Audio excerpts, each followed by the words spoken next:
Hii ni mwaka 1973 ndani ya ukumbi wa kifahari wa Hilton Hotel katika jiji la Brussels, nchini Ubelgiji.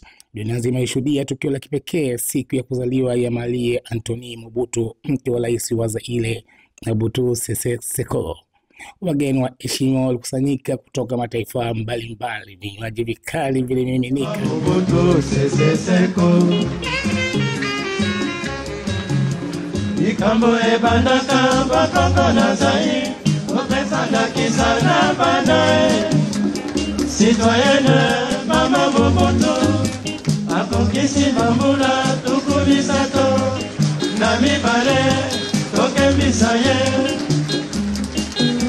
Tobengaka ye mama tokumbu ya mboka Zaire.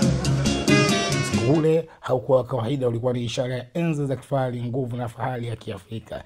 Lakini nyuma ya mwanga na tabasamu, historia ilikuwa ikiandikwa kinyume chake. Miaka 4 baadaye, mwaka 1977, dunia ilipoteza mrembo huyo mwenye mvuto wa kipekee. Leo miaka zaidi ya nusu karne imepita, lakini kumbukumbu ya siku ule bado inang'aa kama dhahabu iliyofunikwa katika kumbukumbu za Afrika. Tukio ile alikuwa tu sherehe ya kifahari, bali ilikuwa ukumbusho wa mwanamke aliyevaa taji la heshima na historia ya mazima ya Afrika.